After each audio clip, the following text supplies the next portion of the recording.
Nam mô Bổn Sư Thích Ca Mâu Ni Phật. Kính bạch thầy, kính thưa toàn thể đại chúng. Sáng hôm nay chúng ta sẽ thực tập ngồi thiền trước khi bắt đầu lễ Hằng Tuần. Giờ đây kính mời đại chúng tìm cho mình một tư thế ngồi cho dễ chịu, giữ lưng vừa thẳng, thả lỏng hai vai. Hai bàn tay có thể chồng trên nhau hay để trong lòng chân, hoặc để trên hai đầu gối.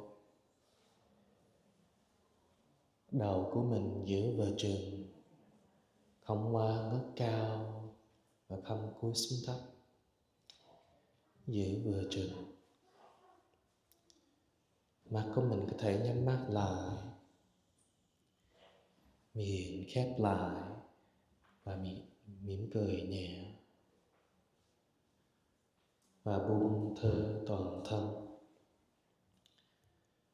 Dear respected Thầy, dear noble community, this morning we'll have a chance to practice sitting meditation before we start our Sunday service.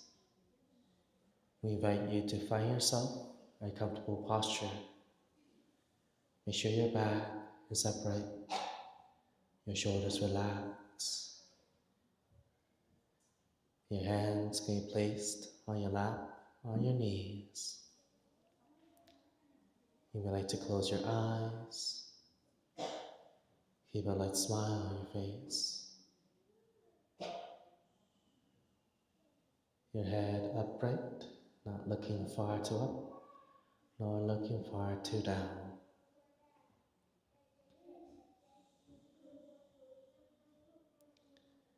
Relax your whole body.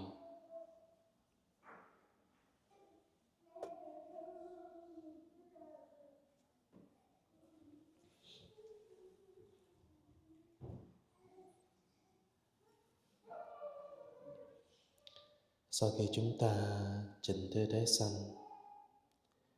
mời đại chúng chú tâm về hơi thở. Để ý những hơi thở ra vào. Thở vào, biết mình đang thở vào. Thở ra, biết mình đang thở ra. Vào, ra. Mình không cần dồn ép hơi thở. Thở tự nhiên và nhẹ nhàng.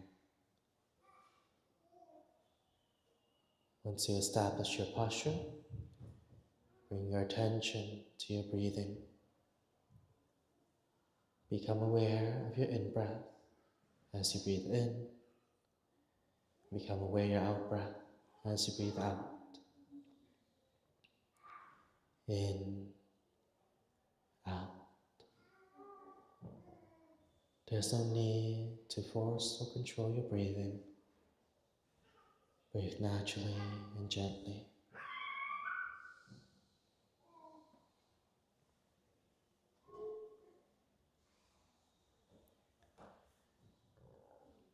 Mình ngồi như thế nào? Có sự bình an, tĩnh lặng, và bất cứ suy nghĩ xen vào. Mình buông ra, mình trở lại với hơi thở, trở lại bản chính mình.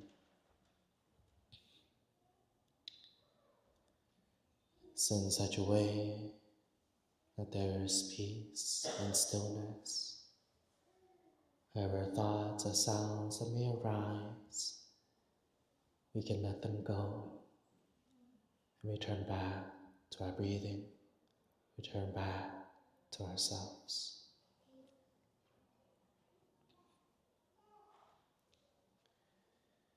Mình sẽ bắt đầu buổi ngồi thiền bằng 3 tiếng chuông. We'll begin the session with 3 sounds of the bell.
Tôi biết tôi đang thở vào, thở ra. Tôi biết tôi đang thở ra. Vào, ra. Breathing in, I'm aware I'm breathing in. Breathing out, I'm aware I'm breathing out. In, out.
Thở vào, tôi thấy tôi là bông hoa. Thở ra, tôi cảm thấy tươi mát, là hoa tươi mát. Breathing in, I see myself as a flower. Breathing out, I feel fresh. Flower, fresh.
Thở vào, tôi thấy tôi là trái núi.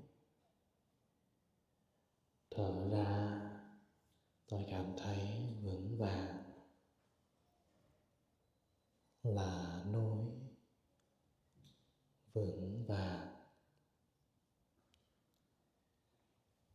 Breathing in, I see myself as a mountain. Breathing out, I feel solid. Mountain, solid.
Thở vào, tôi thấy tôi là không gian mênh mông.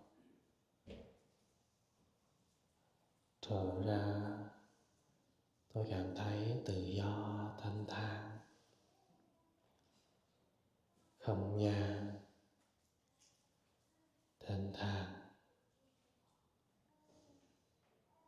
Breathing in, I see myself as space. Breathing out, I feel free. Space, freedom.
Xin nhắc nhở đại chúng, vì nào có cell phone xin nhớ tắt cell phone hoặc chuyển qua chế độ rừng để mình giữ buổi lễ thanh tịnh và trang nghiêm. Reminder for those who have a cell phone, please make sure you turn off your cell phone or switch it to vibrate mode so that we keep the atmosphere of the ceremony serene. Thank you.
Xin mời đại chúng phát nguyện kinh mở trang số 0.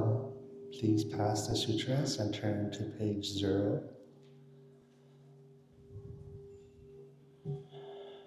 Trầm hương đông sáu nhà mười phương, nguyện nguyện kết đức niệm từ vô lượng, cao cao xin chứng thánh thần chúng con.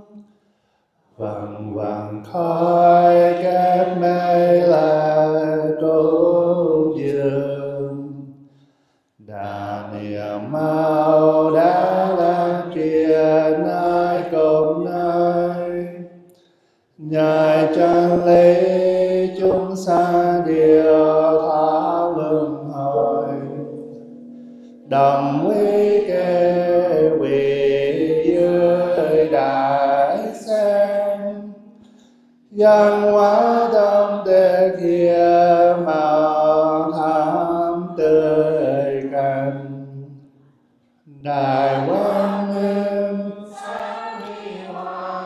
trang nghiêm, ở mười phương đều nở hào quang ngàn lắm, nhiên đạo quyết chuyên vầng sanh, Phật đạo đạo cùng nhau tâm mạo viên thành. Nam mô Bổn Sư Thích Ca Mâu Ni Phật. Nam mô Bổn Sư Thích Ca Mâu Ni Phật. In gratitude we offer this incense Throughout space and time to our Buddhas and Bodhisattvas. May it be fragrant as earth herself, reflecting careful efforts, wholehearted awareness, and the fruit of understanding slowly ripening. May we and all be companions of Buddha and Bodhisattvas. May we awaken from forgetfulness and realize our true home. The one who bows and the one who is bowed to are more by nature empty. Therefore, the communication between them is inexpressibly perfect. Our practice center is the net of Indra, reflecting all Buddhas everywhere. And with my person in front of each Buddha, I go with my whole life for refuge. offering light in the 10 directions. The Buddha, the Dharma, and the Sangha, to whom we bow in gratitude. Một lòng kính lạy Bụt Pháp và Tăng thường trú trong mười phương.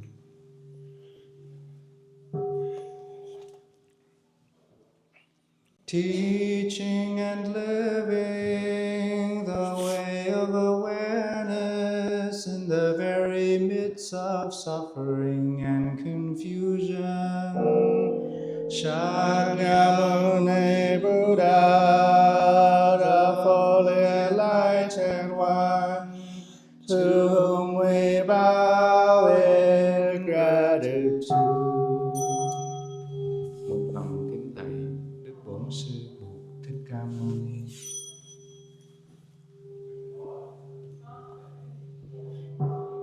Showing the way fearlessly and compassionately, the stream of our ancestral teachers, to whom we bow in gratitude.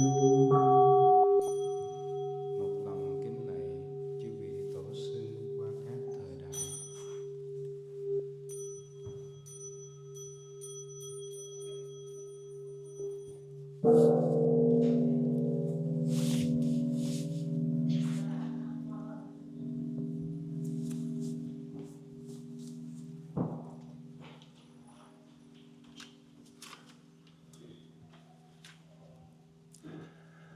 Xin mời chú mở trang số 4. Please turn to page 4.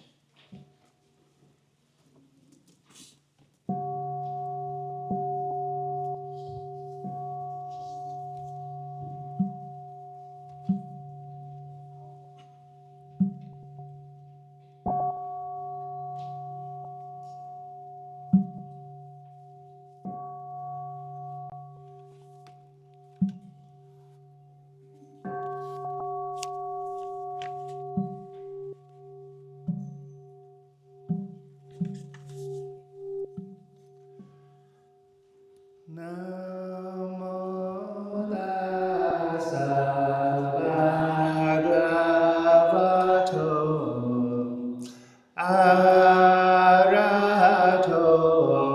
sammasambuddhassa.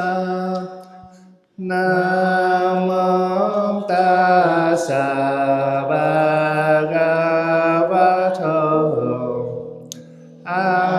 arahato sammasambuddhassa. The Dharma is deep and lovely. We now have a chance to see, study, and to practice it. We vow to realize its true meaning. Nam mô A Đấng Bồ Ma Sư Bồ Ma Thêm Ca Mâu Ni. Nam mô A Đấng Bồ Sư Bồ Ma Thêm Ca Mâu Ni. Nam mô Đức Bổn Sư Bồ Ma Thêm Ca Mâu Ni. Pháp Bồ Cao siêu mạo niệm mà cơ duyên mới được thọ trì. Xin nguyện đi vào biển tuệ tên thời nghĩa kinh tên niết bàn nhà ba la mật đa Bồ Tát quan tự tại khí quan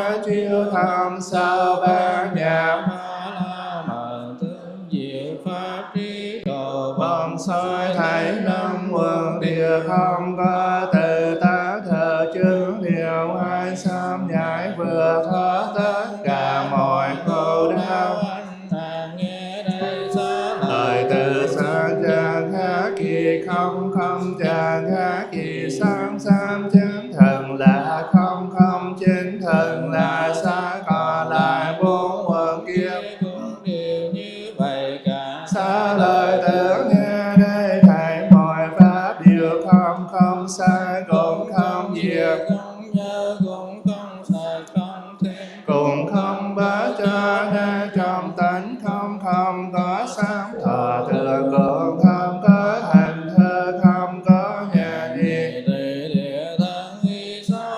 không có sát hang hương vì xuất phát sáu trần không có 18 giới từ nhà đến đi thơ không hề có vô minh không có hít vô minh cho đến không lào từ cũng không hé lào từ không có tầm địa đạo không trí cùng không đắc vì không có sợi đắc khi mỗi vị Bồ Tát nơi diệu pháp trí độ ban giả ba la mật thì tâm không chướng ngại vì tâm không chướng ngại nên không có sợ hãi xa lìa mọi mộng tưởng xa lìa mọi điên đạo niết bàn tuyệt đối chư Phật trong ba đời đi diệu pháp trí độ bát nhã ba la mật nên đã vô thường giải bài nhé phải biết rằng nhã ba la mật là linh chú đại thần là linh chú đại minh là linh chú vô thường là linh chú thuyết đền là trăm niên bao vọng có năng lực tiêu trừ tất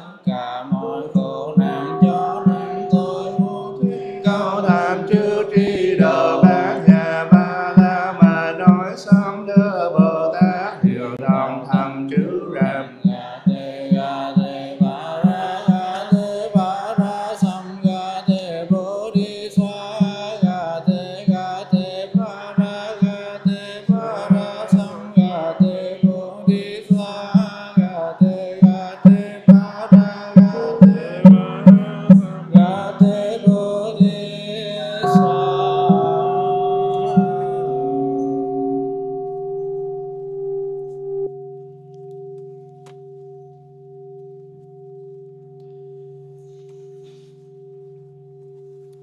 Xin đại chúng đồng lắng lòng nghe và chiêm nghiệm. Phật dạy Kinh A Nậu La Đồ. Đây là những điều mà tôi đã được nghe hồi bụng còn ở tại tu viện Trùng Cát trong rừng Đại Lâm không xa thành phố Tỳ Xá Ly.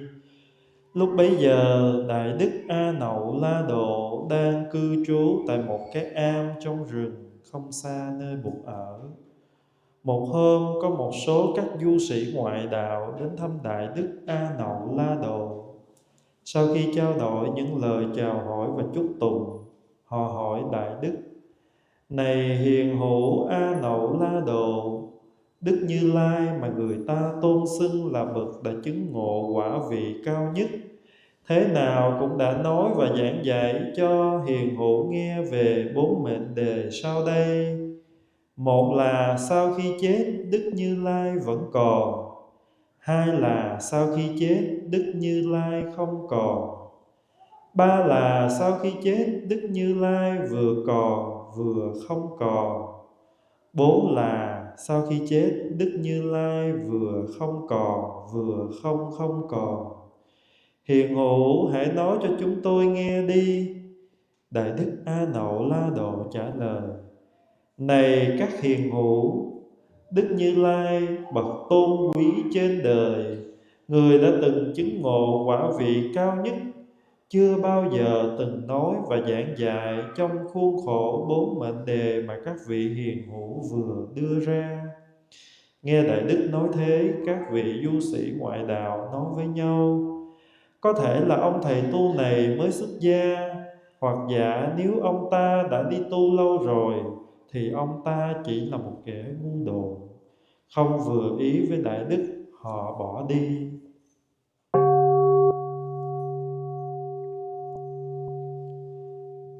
Sau khi các vị du sĩ đi rồi, Đại Đức A Nậu La Độ suy nghĩ: nếu các vị du sĩ ngoại đạo này cứ tiếp tục hỏi như thế thì ta phải trả lời như thế nào cho đúng với sự thật và không sai với ý của Bụt? Ta sẽ trả lời như thế nào cho đúng với chánh pháp và để đừng bị người đồng đạo chê trách?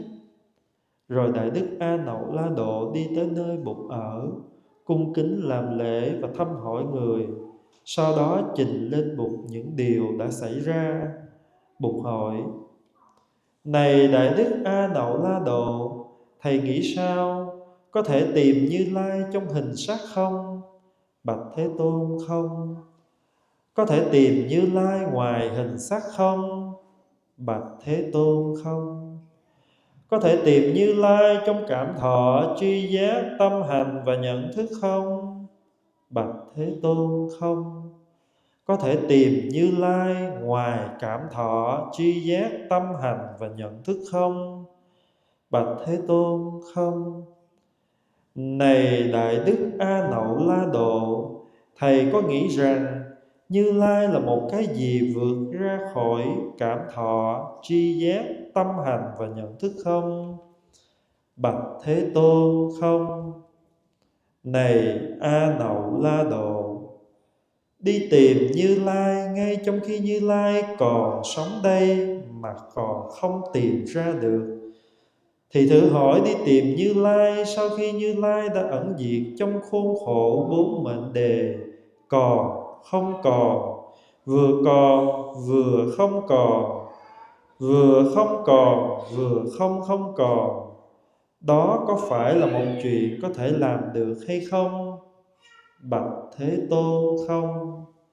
Hay lắm thầy A Nậu La Độ, từ trước đến nay Như Lai chỉ giảng dạy về khổ và con đường diệt khổ.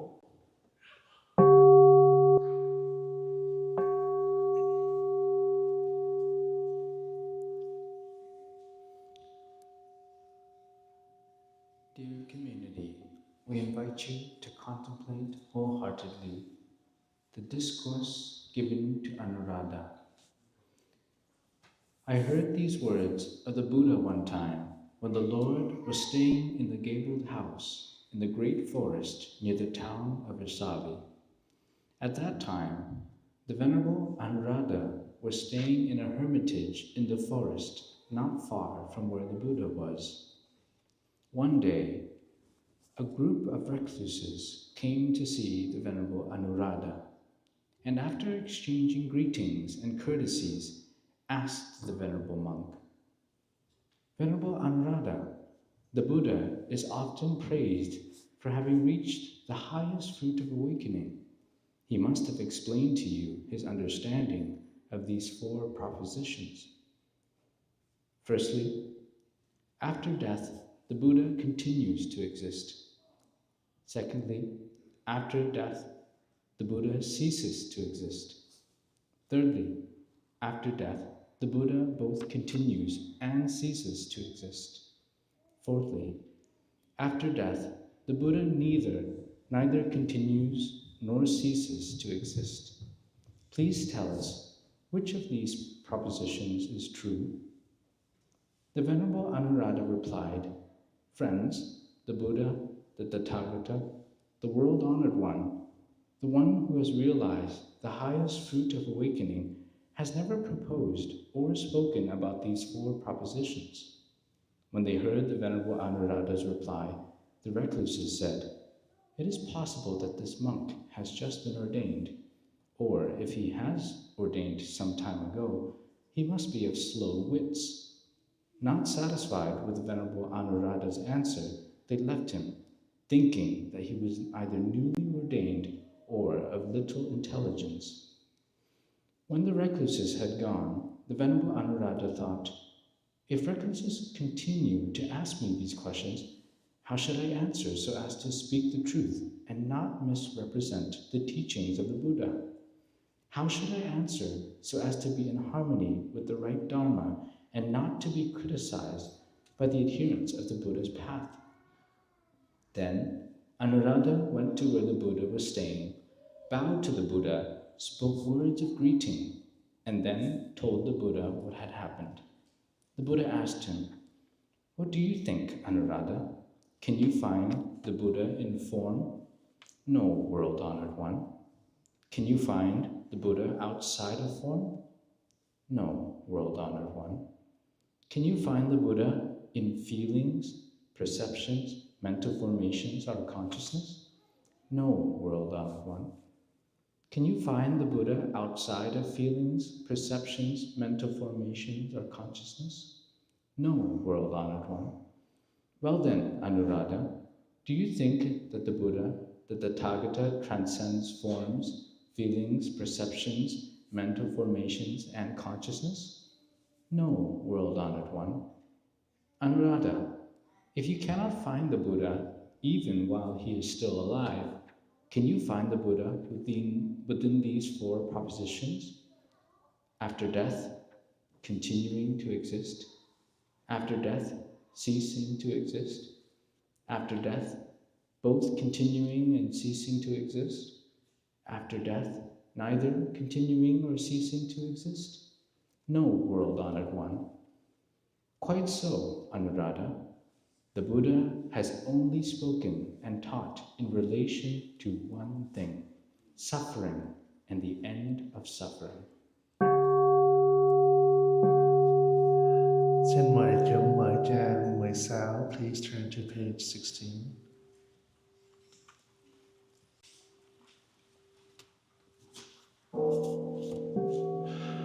Chúng con được nói đây trong phút giây hiện tại,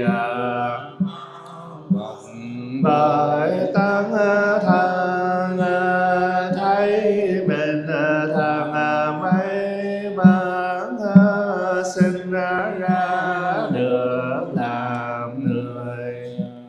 Con sống gặp chánh pháp Hạ Bồ Đề tươi tầm lại có duyên được sống hòa hợp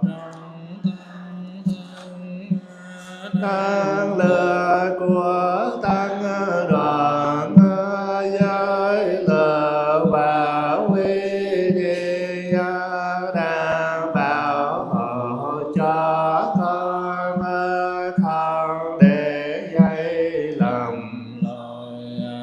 không bị nghiệp xấu đẩy đi về nẻo tối tâm lại được con bạn hiền đi trên đường chân thiền có ánh sáng chiếu soi của Bụt và Bồ Tát.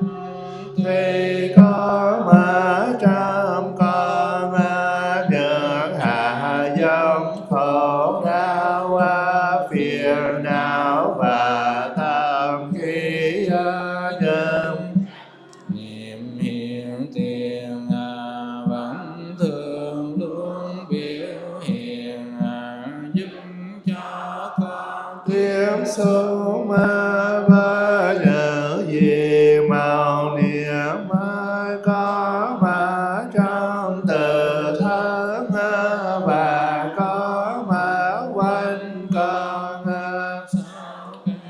còn đầy đủ mà thấy được trời xanh tại nghe tiếng chim hoàng mỗi người thấy hương trầm lưỡi nếm được pháp vị thế ngồi con vững chãi thì họ nhớ với thằng nếu không có thế tồn nếu không có diệu pháp nếu không có thanh đoàn làm sao con may mắn được phá là hôm nay con phật tư thầm này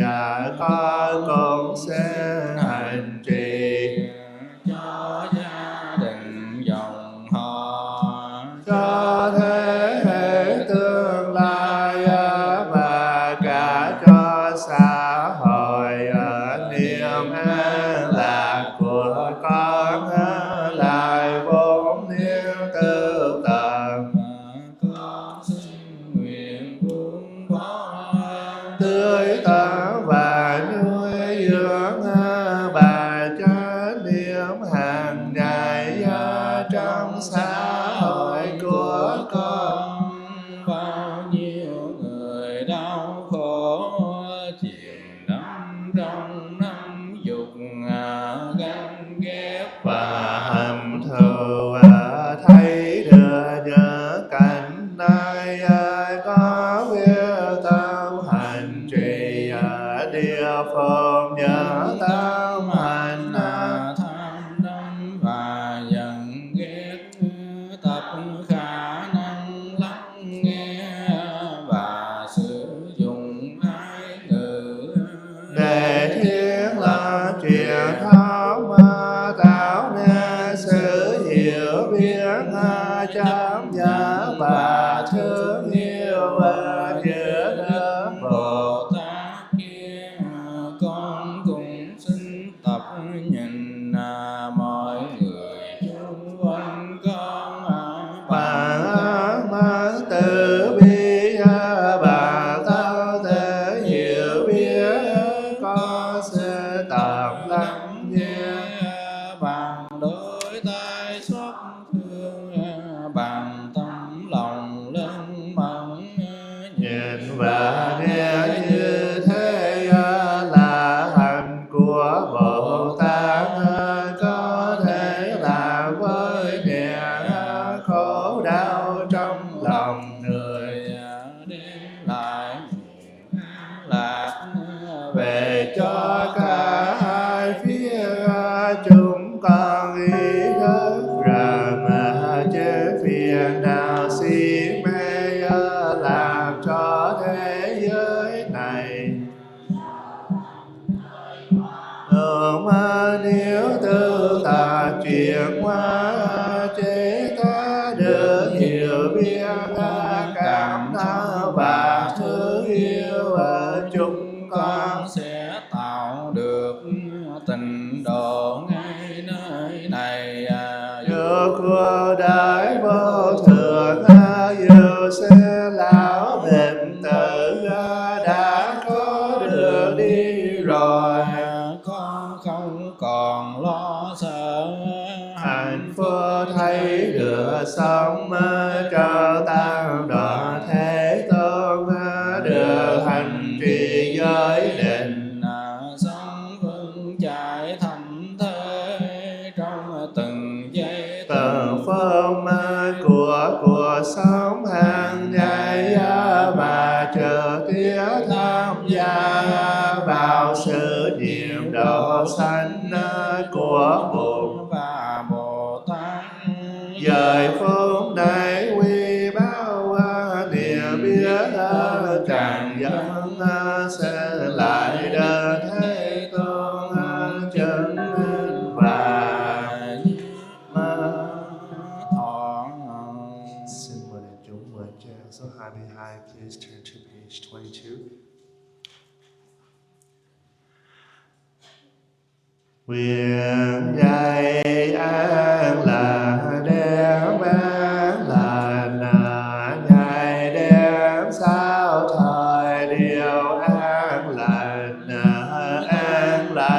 Trong mỗi giây mọi phương cầu tam bảo nước che chở. Nam mô Đức Bồ Tát Tiêu Tha Giá Kiến Tường. Nam mô Đức Bồ Tát Tiêu Thai Giang Kiết Tường. Nam mô Đức Bồ Tát Tiêu Tha Giá Kiến Tường. Con về nước tựa Bồ mà nơi đưa đường trong cuộc đời. Con về nước tựa Pháp con được của tên hứa và sự hiểu biết. Con về đoàn thể của những người nguyên sống của đời tề thân trì tôn kế tham diệu tạo con đức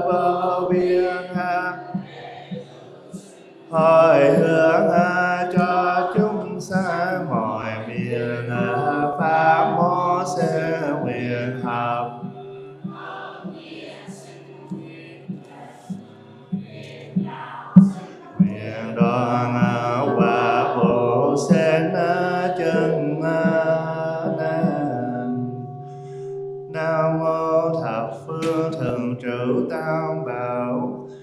Hôm nay đệ tử chúng con thành tâm cùng tụ Phật tiền trí thành lễ Phật trì tụng kinh, hồi hướng công đức cầu nguyện cho thế giới hòa bình chúng sanh an lạc.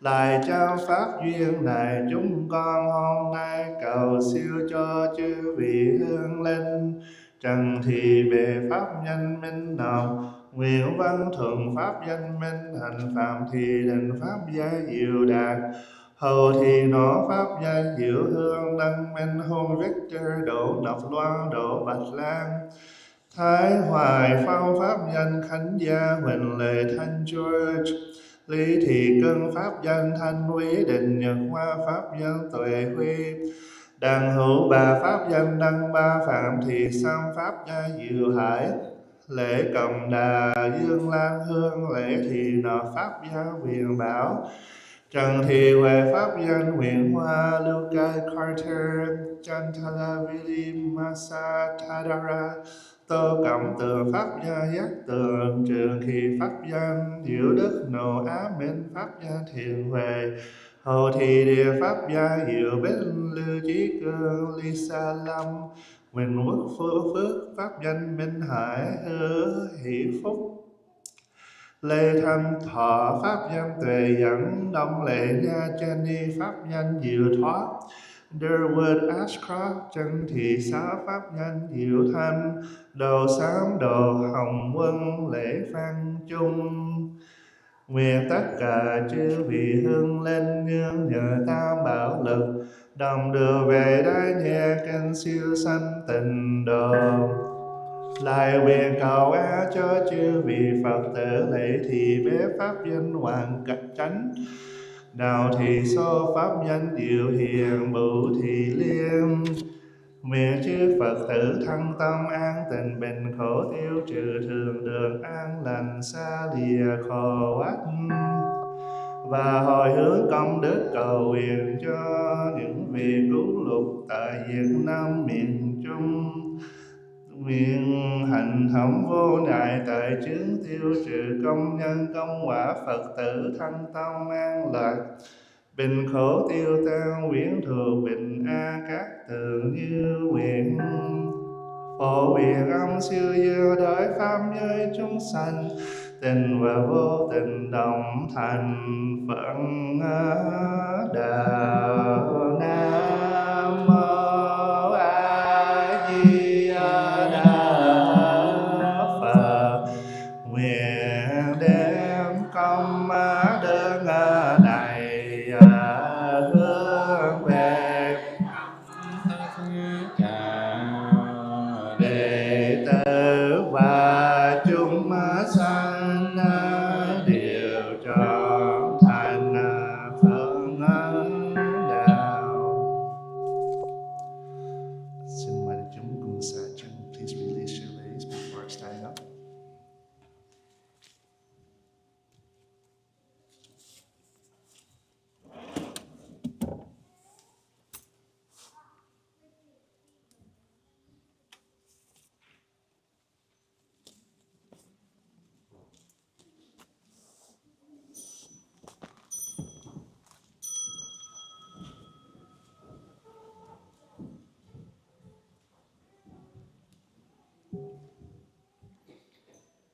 In gratitude to my parents who have given me life, to this country who has offered me protection and security, I touch the earth deeply to the Buddha, Dharma and Sangha in the 10 directions.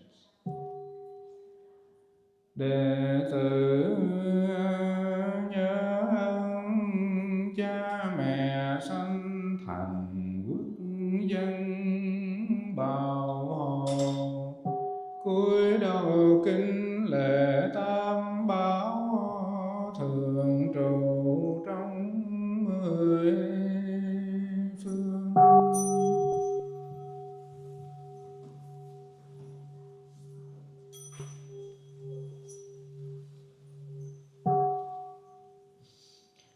In gratitude to my teachers who have shown me the way, to To all my friends who have supported me on this path, I touch the earth deeply to the 3 jewels in the 10 directions. Đệ tử nhân sư trưởng giáo huấn các bậc thiện tri thức và chư vị tinh thí đàn na, cúi đầu kính lễ tam bảo thường trụ khắp 10 phương.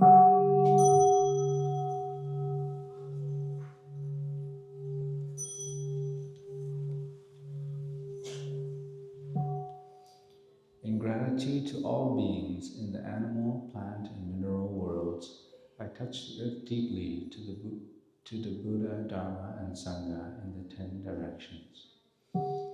Đệ tử nhân mọi loài chúng sanh, cây cỏ và đất đá, cúi đầu kính lễ tam bảo thường trụ khắp 10 phương.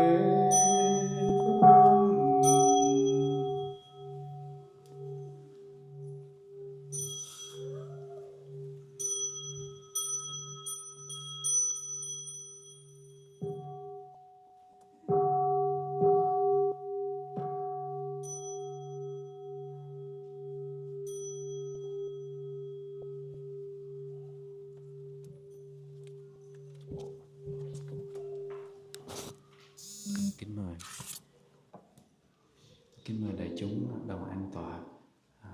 Please take a seat.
Nam mô Bổn Sư Thích Ca Mâu Ni Phật. Chúng con kính bạch thầy, kính thưa quý thầy, quý sư cô và toàn thể đại chúng.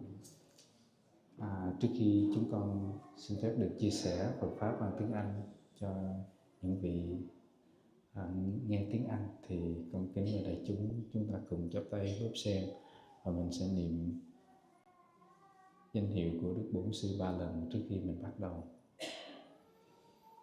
So dear friends, before we begin, we would like to invite everyone to join their palms into a lotus flower, and we will recite the name of the Buddha 3 times in gratitude before we begin our sharing.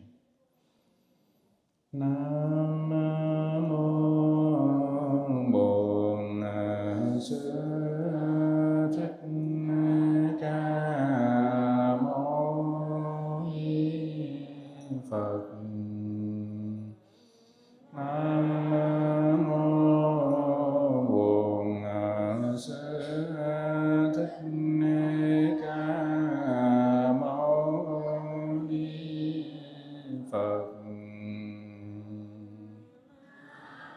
Mô Bổn Sư Thích Ca Mâu Ni Phật. Good morning, dear respected Thai, dear community. Dear friends, today is November 23rd, 2025, and we are currently at Trúc Lâm Monastery for our regular Sunday service. Hope that everybody is doing well today. a few weeks before, I had the opportunity to share with everybody about the practice of beginning anew. And today I would like to continue and also to review a little bit the practice of beginning anew.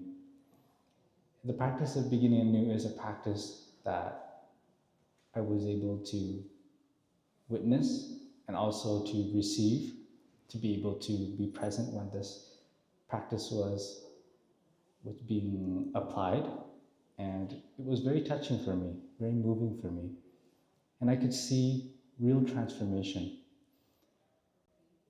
So in a bit here, I will explain to you about the practice of beginning anew and what it is all about.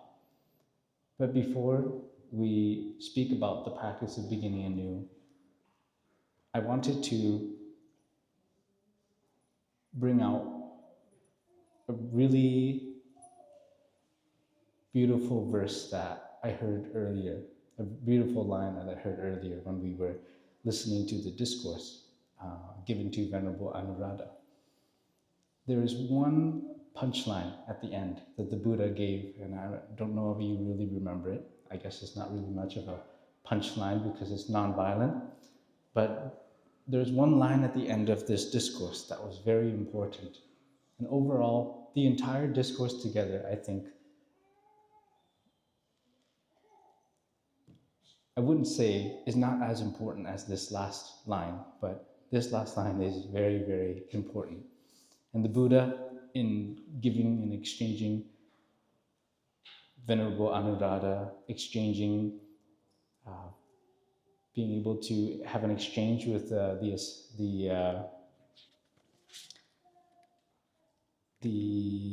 recluses, and then the Buddha finally giving a teaching to Venerable Anuradha, it all led up to this one last line. Hopefully we still remember it.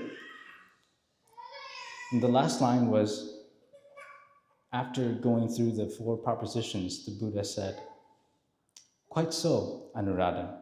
The Buddha has only spoken and taught in relation to one thing, and that is suffering and the end of suffering." It's just a very beautiful line, and it just sums up the entire path that the Buddha had walked. And it sums up what the Buddha wanted to teach to us. It's very relevant and very realistic in our daily lives, because as human beings, the nature of life, the first noble truth is dukkha, which means the nature of life is unsatisfactory. And because there is satisfaction, there is also the nature of unsatisfaction in every satisfying thing that we have. Even when we are very, very satisfied with something, at some point when it changes, because the nature of life is impermanent, then we're met with dissatisfaction.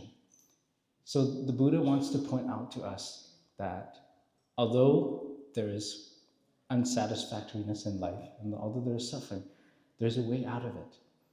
And the teachings of the Buddha revolve around this, revolve around seeing our suffering, to be able to understand our suffering, to embrace that suffering, and gradually transform that suffering into peace, into happiness. And we all want to be happy. We all want to not suffer. But in reality, we're always going to be met with suffering. And by having the teachings of the Buddha, it just helps us to suffer much, much less. Much less.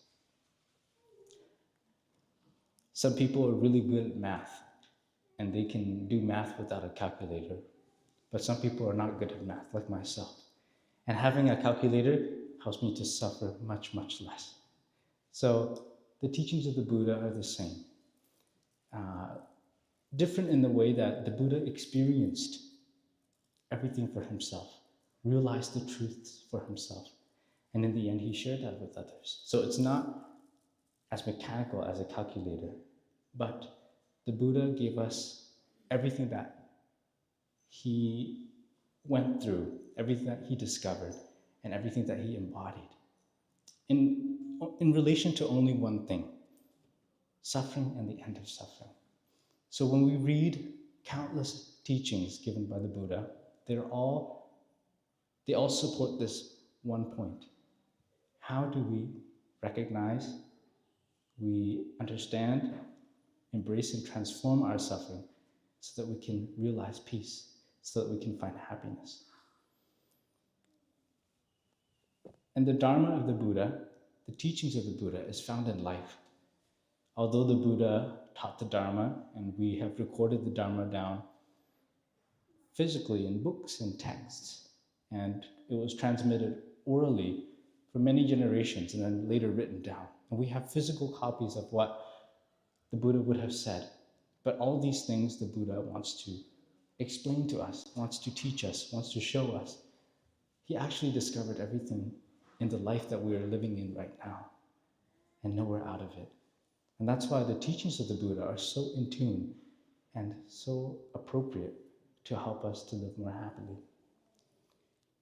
And the practice of beginning anew is a living Dharma. Of course, we can find the teachings of the Buddha in the scriptures, in the texts, what has been passed down, and we can open this treasury of teachings and read discourse by discourse and enjoy the teachings of the Buddha. But at the same time, many of these discourses were given thousands of years, over 2,000 years ago.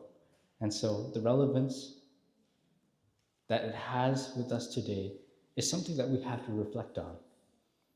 And I'm sure if the Buddha was around at this time, in this age, he would teach a little bit differently.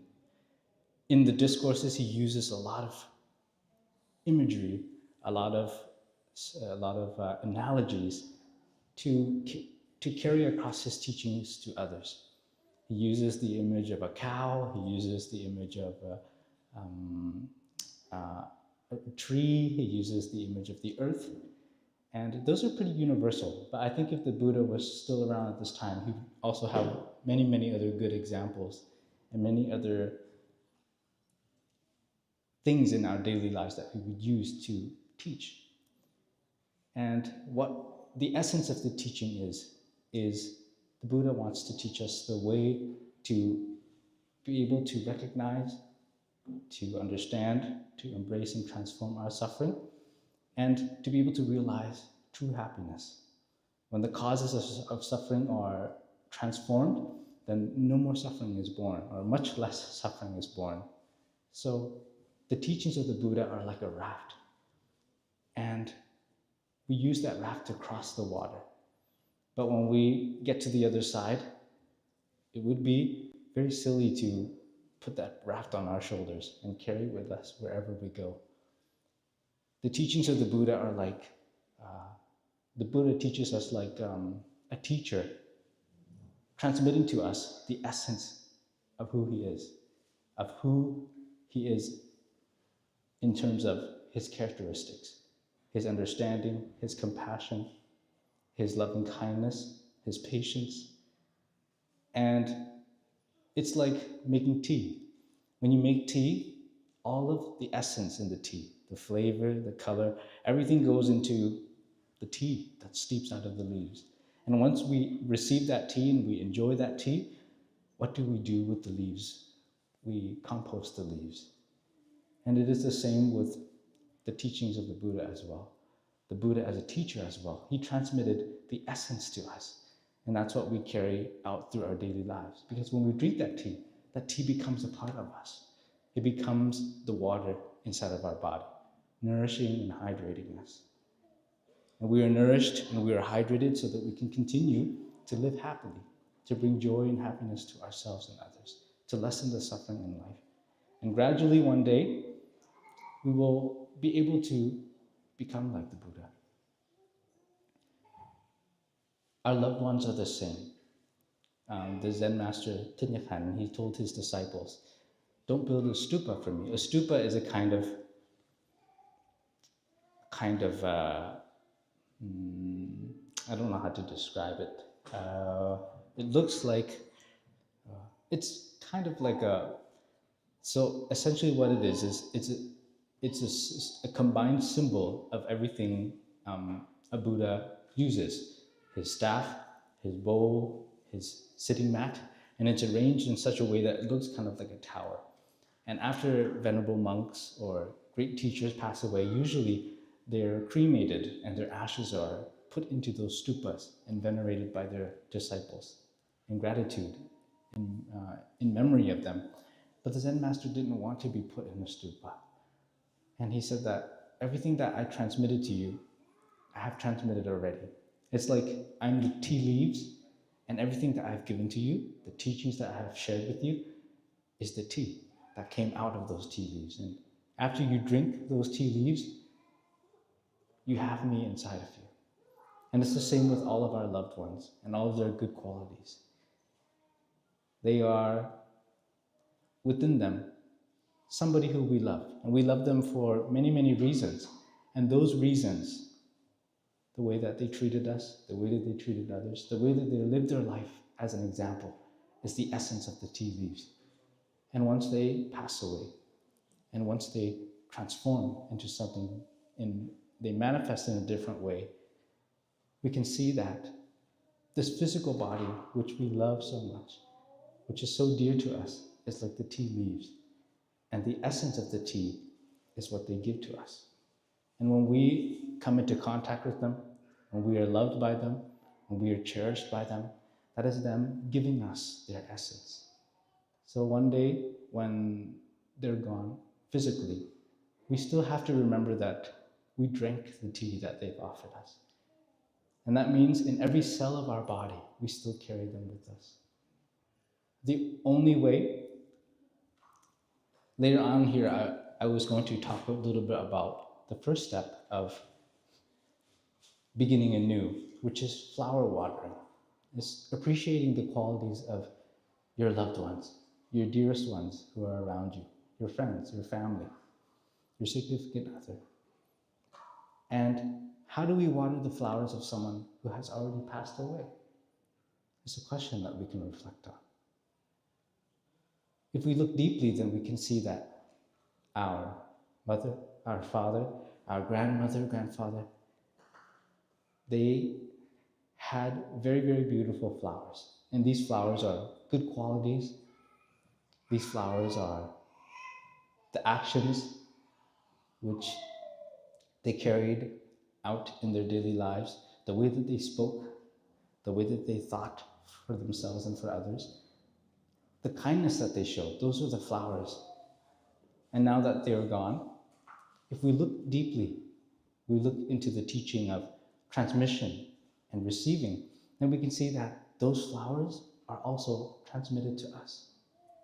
And the way to tell our grandma, tell our grandpa, to tell our mother and father, who might not be here with us, be here beside us, that we appreciate them, that we love them for their kindness, that we love them for their patience, that we love them for the way that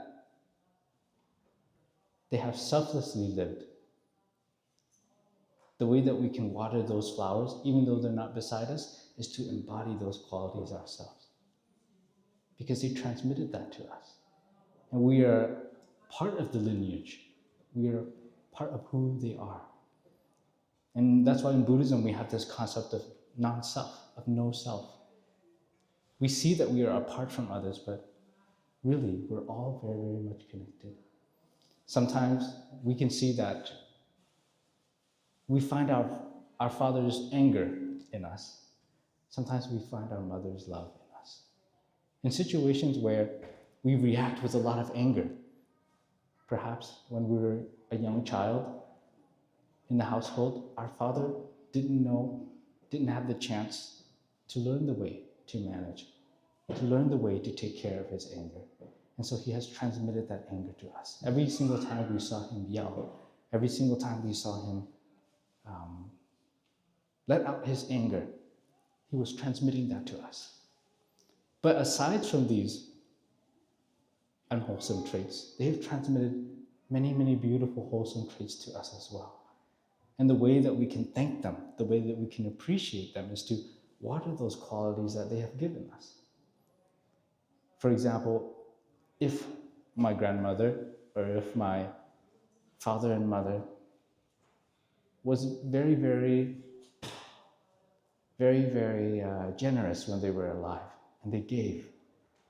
And giving was something that made them happy. Then the way that you can continue to water their flowers, to appreciate their qualities, is to practice to give yourself. So we can see the connection between us and our ancestors are like that.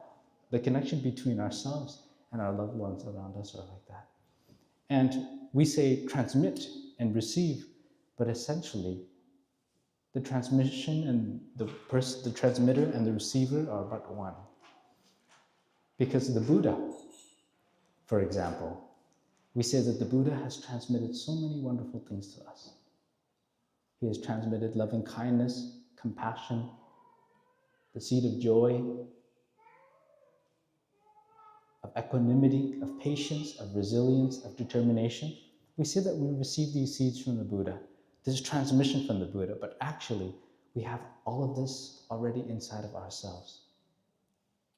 Because we have the capacity to become a Buddha.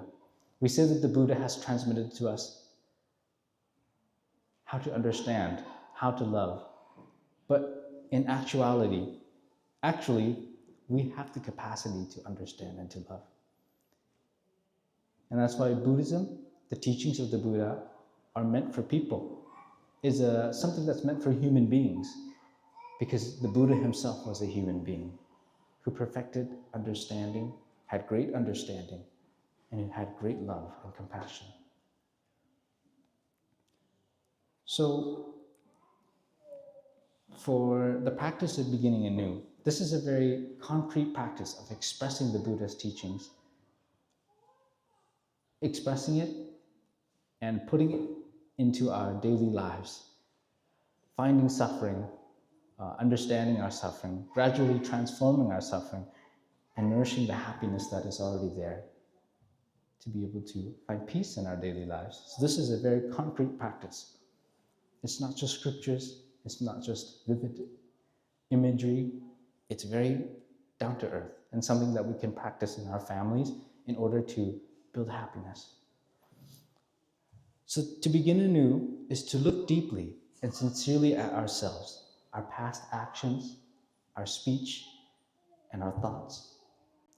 And we look deeply so that we can see where we have possibly been unskillful. In the terms of the practice, we don't say good or bad, but we say skillful and unskillful. Because all of us are not defined by one action. We're gradually learning, and we can still continue to learn and still continue to improve. So if we mess up one thing today, tomorrow we can do better. Skills are something that we develop, something that we learn. So to be very skilled is to be good at something. To be unskilled is to not be so good at something. For example, if we are very unskillful in terms of handling our anger, then that's a skill that we can develop, that we can learn, just like any other skill in life.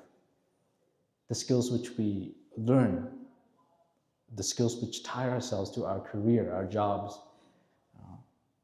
what we do as a secretary, what we do as a firefighter, what we do as a policeman, what we do as a teacher. Those are skills that we learn later on in life. And no one is born as a teacher. No one is born as a fireman. No one is born as a police officer. So understanding, deep listening, loving speech, being patient, knowing how to take care of our anger, and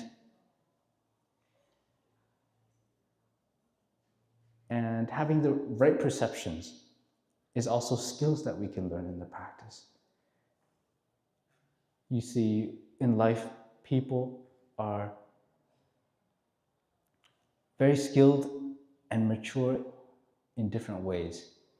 And the more that we learn a skill, the more that we become mature in that career, become an expert in that job. And it's the same with our practice. So we look at where we have been unskillful, and we try to begin anew with ourselves and to begin anew with our loved ones. We create a fresh beginning with ourselves and a fresh beginning in our relationships. Because sometimes when we live together as a family, even as friends, we'll be happy if we pick the right person. Sometimes there will be little bits of irritation, little bits of unhappiness. And if we don't do something, that unhappiness or that irritation is like a seed. And the more that we overlook it, the more it grows into a weed. And the weed takes over our garden. So if we don't transform it, if we don't try to stop it, from when it's a seed, then it becomes something very difficult to deal with later in the long term, in the long run. It becomes something that is like a knot, an internal knot. When we see that person, our feelings are all knotted. We're not able to express love to that person anymore. We're not able to express care to that person anymore because there are so many internal knots which have not been untied. So the practice of beginning anew is finding a way to untie that knot, to lessen the suffering.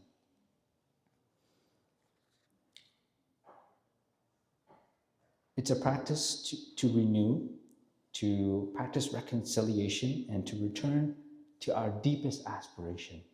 At the beginning, our deepest aspiration is always to understand, always to love. We come to each other in this world because we want to understand each other. We want to love each other. We come into this world because our parents bring us into this world also. Mostly because they want to love us. But the skills that we have, maybe we're not equipped with those skills yet. How to understand. How do I understand the other person more? And how do I love them so they don't suffer? How do I love them in the right way? And the practice of beginning anew helps us to prevent even the smallest seed, the first initial stages of that knot forming before it becomes too entangled to work with, or too difficult to work with. And how do we renew this? How do we begin anew? We begin anew by we look deeply into our relationships, into ourselves, into what is happening, and we untie those knots by using loving speech and compassionate listening. In the Lotus Sutra, there are two great bodhisattvas, Avalokiteshvara, Bhotak, Wangteam, and she represents deep listening. And there's also another bodhisattva called Bhotak, Yuam, and Yuam means wonderful sound. So when we speak wonderfully. The sounds that come from our speech are wonderful sounds. And when we listen with the heart of Avalokiteshvara Bodhisattva, listening in order to alleviate suffering. The Lotus Sutra is a very, very important sutra in Mahayana Buddhist teachings. And the Lotus Sutra essentially teaches that each and every one of us have the capacity to become a Buddha. We already have the complete package in ourselves. And the Buddha is only the person that is there, like a teacher, like a friend who's showing us, helping us to awaken, to realize the jewels and realize all the goodness and the potential that we already have in us. Essentially, everyone can become a Buddha. And the Buddha wants to teach this, essentially in the Lotus Sutra. And through loving speech, through deep listening, we can realize more the Buddha that is inside of us. My mother is someone who is very traditional. She does a lot of chanting, maybe 3 times a day. And when I went home to visit my mother, she was a little bit confused because she didn't see me chant a lot. And sometimes what I do is I open up the discourses, the texts, and I read them. And I reflect on their meaning, or I listen to a Dharma talk in order to have guidance, in order to inspire my practice. And my mother did ask me, "Tai, how come I don't see you chant so much? How come I don't see you do as much practice?" And I told my mother, Mom, I allow the Buddha to be with me wherever I am. When I walk, I try to let the Buddha walk. When I breathe, I try to let the Buddha breathe. When I give you a hug, I try to let the Buddha in me give you a hug. When I speak, I try to let the Buddha speak. Because the Buddha told us that we have the complete Buddha package inside of us. And all we have to do is to tap into that. Everything that we do, everything that we say, a good practice that we can practice is, do you think the Buddha would do this? And if you are a long-time practitioner, then you would have an idea of what a Buddha would do and wouldn't do. So during that moment, I told my mom, Mom, the Buddha is always with me. And I don't think the Buddha is necessarily contained within the statue that we bow to. But the statue that we bow to is just a place, a beautiful image, so we can express our gratitude to the Buddha. But there is no other way to express our gratitude to the Buddha as effectively and as meaningfully as if we apply the teachings of the Buddha into our lives. Because if we chant and we read melodiously, even with our whole heart, practicing it is much, much more helpful to us. And the Buddha wanted us to practice. He wanted his teachings to be a part of life. So, in the practice of beginning anew, we practice to listen deeply and we practice to speak lovingly. And these are really, really important skills that any practitioner should have. In our daily lives together, because we are not, although we're trying to become better versions of ourselves, we're trying to uncover the Buddha potential in us, but we're on and off. Sometimes we can tap into it, sometimes we fall out of it.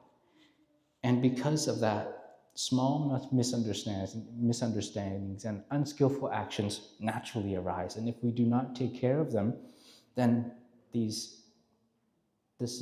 hurt which we might cause, sometimes intentionally, sometimes unintentionally, become knots. And they become stronger, more complex, and much harder to untie. So beginning anew allows us to undo those knots slowly and regularly. The practice of beginning anew should be practiced every weekend to prevent resentment from building up in our relationships and also to restore the freshness. And as I shared earlier, the first step is flower watering. Every person carries many, many beautiful seeds inside of them, potentials inside of them. Understanding, joy, compassion, love. And by practicing flower watering, we intentionally recognize and we water those flowers in our loved ones. Something that we do, maybe we're very diligent to do at first, but eventually we might not do enough. And what happens when we don't water a flower enough? Our flower begins to wilt. It begins to not look beautiful anymore. And we can't blame the flower. We must ask the person who is taking care of the flower to reflect, to see how regularly they have watered their flower. So, just like a garden, when we water the flowers of loving kindness, of compassion, when we water the good flowers in the other person, this also naturally reduces the weeds of anger, of jealousy, of misperception. It develops trust. It develops a bond with us and our flower, a bond with us in our garden. And this strengthens our relationship. We practice this once a week, if possible, and also whenever a difficulty arises as well. It's very important. And besides beginning anew, there's also another practice called the peace treaty. And the peace treaty is essentially in Plum Village when two couples are married. In front of the Sangha, they sign a peace treaty. And the peace treaty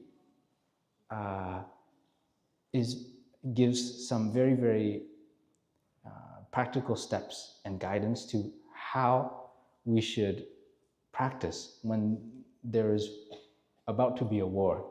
We want to keep the peace. And so along with beginning anew, there's also a peace treaty. And hopefully I will be able to share about the peace treaty later on. And this is something that we can bring home and apply in our daily lives. But back to beginning anew, every Friday, we can set every weekend or every Friday or whatever day is convenient for us. A lot of families like to do it on Friday because if you get it done on Friday, then Saturday and Sunday is free for you to enjoy without any internal knots, without carrying sadness, hurt, or pain through the weekend. So it's nice to work together to build our relationships in a very effective and practice-based way. So we prepare that space with care. We sit in a circle usually, or we sit one-on-one with our loved one, and we place a vase of flowers in the center to symbolize freshness and beauty, to help us speak freshly and beautifully, to help us listen. And we invite a bell, or we can just sit and come back to our breathing. And then we use that flower to be the talking piece. The only person that may speak during that moment is the person who is holding the flower. And the other person practices to listen deeply. Recently, I encountered a situation where there was an argument. And the thing that I noticed, being the third person, is that when people are arguing, they're not actually getting their point across because it's just yelling at each other. And most of the time, the things that they're yelling at each other about are the things that they already know. So they're just yelling at each other back and forth and repeating the same things over and over again. And then it intensifies, climbs, and then it develops up to a point where it might get physical. So that's why we have to find that bodhisattva in us. Bodhisattva Avalokiteshvara, Bodhakvante, ask her to be there, to listen with a heart that is not judging, to listen only to alleviate suffering, to listen to understand that person, trying our best to understand that person, because we have a perception of others. When we see others, actually, I think there's a scientific study talking about this, where when you perceive others, it's actually a made-up version of that person inside of your mind. And it cannot always be authentic. Because when we look at other people, it's the way that we look at them and the things that have happened in between us and the other person that creates an image of that person in our mind. But that person is much, much more than that image. Behind them are all of their difficulties, all of their sufferings, all of their deepest desires and wishes, their joys, their happinesses. They're much more than what we see them to be. But sometimes we tend to overlook that. And we think that this is how they are. But in truth, they're much, much more than that. So we have to be able to listen deeply in order to allow that person to share what we don't see, what we don't hear. Because we're not Buddhas and Bodhisattvas, we are still yet to understand ourselves. It's very difficult to understand the other person wholly and fully. And in order to understand, we just have to listen with compassion. And there's a method for listening with compassion that helps you to listen even when the other person, let's say, doesn't know how to speak lovingly. Not everybody knows the practice. Not everybody knows how to speak gently and kindly. And the practice is to be able to listen, but listen in order to allow that person to suffer less. Because in them, they have a lot of anger. They have a lot of heat. In them is a lot of tension, a lot of stress. That's why we listen in order to allow them to release that tension, to release that stress. Just temporarily during the moment. And of course, gradually we introduce them to the practice of loving speech, and we speak lovingly as well to be an example for that person And gradually we transform the way that person speaks. But the key is compassion. Because when we pity that person, when we see, oh, how pitiful, or how painful is it, or it must be, for someone to have so much suffering in their hearts. And it is sad that they were not able to learn the way to speak lovingly. Not even a single word, not even a single sentence. It is unfortunate that they have not known the way to speak lovingly. And I've used this example before, but it's like having a garden, and in your garden, there's no flowers. So when people come to your garden, all you've got in your garden is just rocks and stones and dry dirt. But if we allow that person to be helped by us, then we can make the initiative to help that person, to make their garden more beautiful. We change the soil, we plant in their garden the flowers which we already have. We plant the flower of loving speech, we plant the flower of deep listening.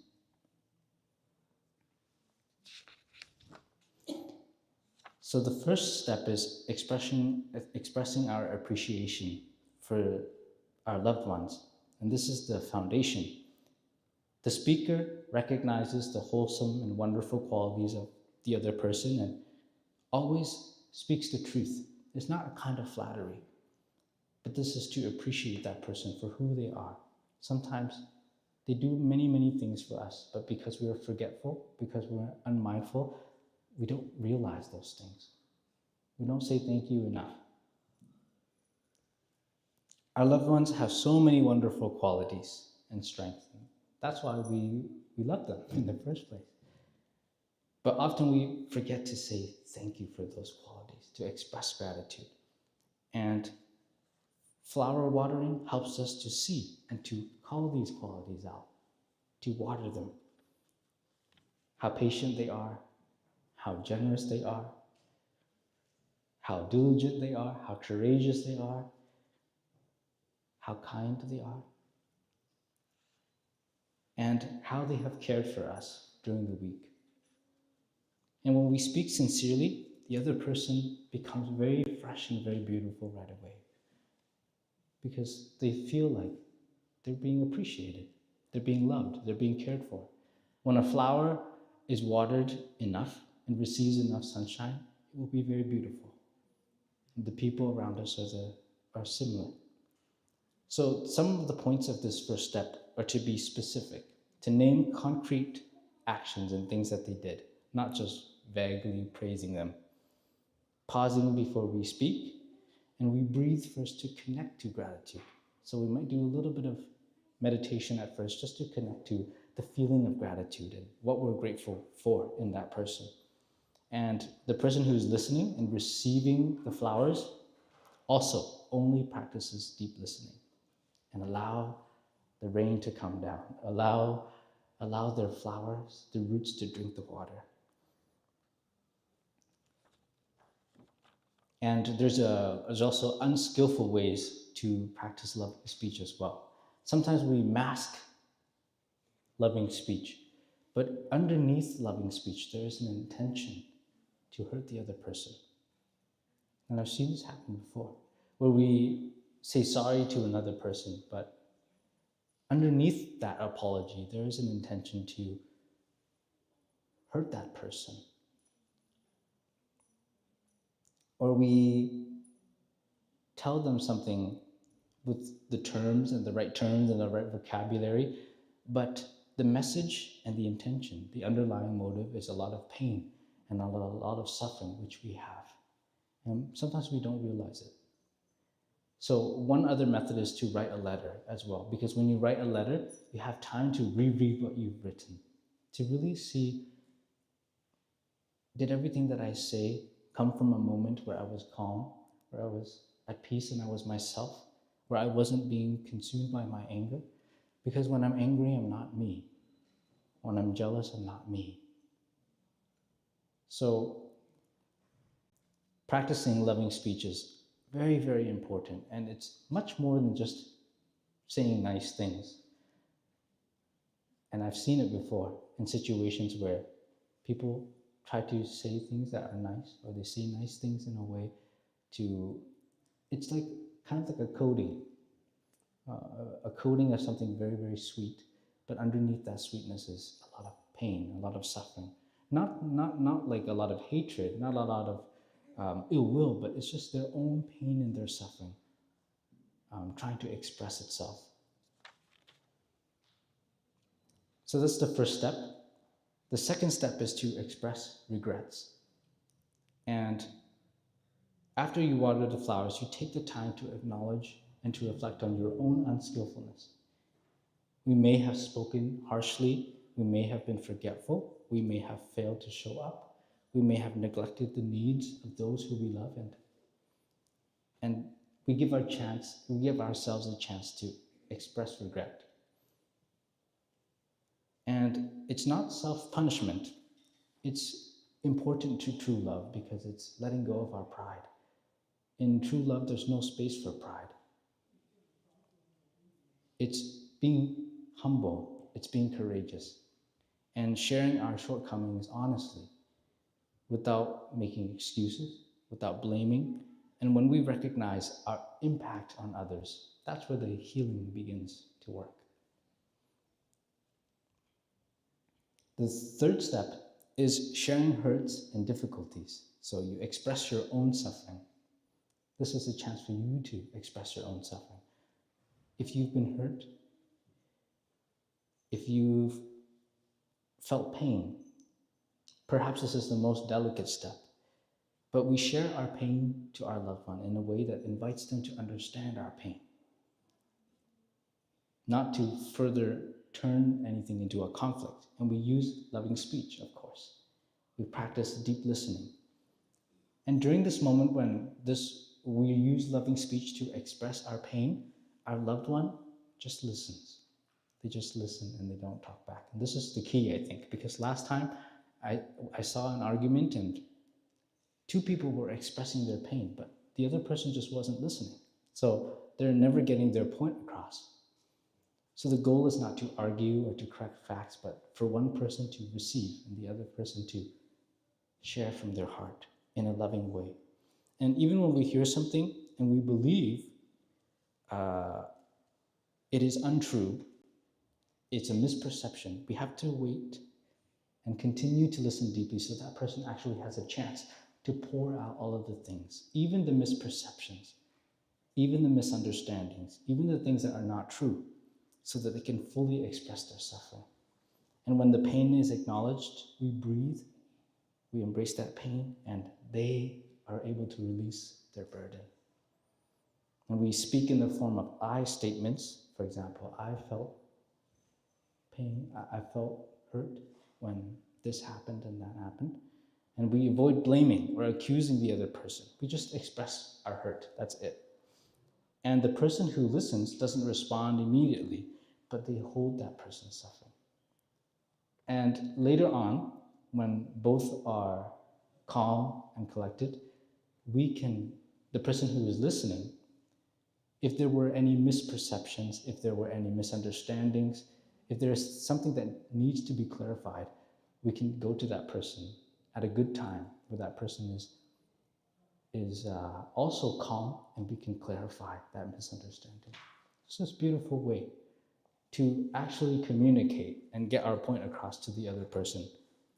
The fourth step and the final step is asking for support.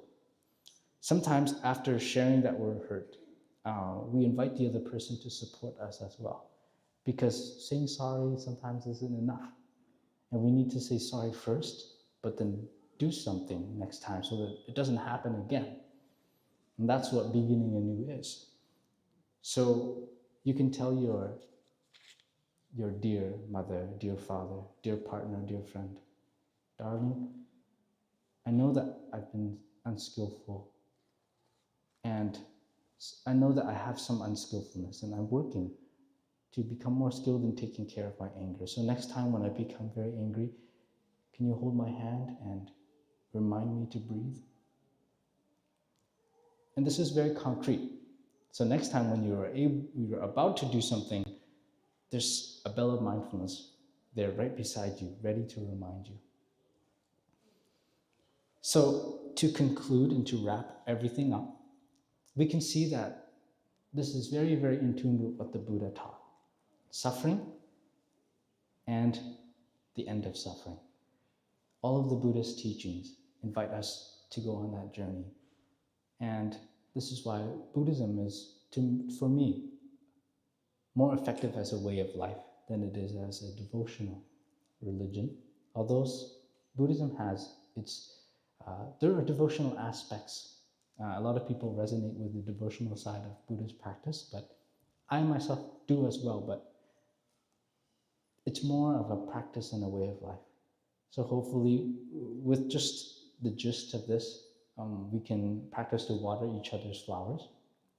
And next week, when we return to this, I will go deeper into the next 2, 3, and 4 steps of beginning anew. And also, we will speak about the peace treaty together as well. Thank you once again for your listening. Thank you for your patience. And we hope that you have a wonderful weekend. Now we will conclude by sharing the merits. Kính mời đại chúng chắp tay để hồi hướng. Nguyện đem công đức này hướng về khắp tất cả đệ tử và chúng sanh đều trọn thành Phật đạo. Thank you everyone. So please release and massage your legs before we stand up. Kính mời đại chúng ta duỗi chân trước khi chúng ta đứng dậy.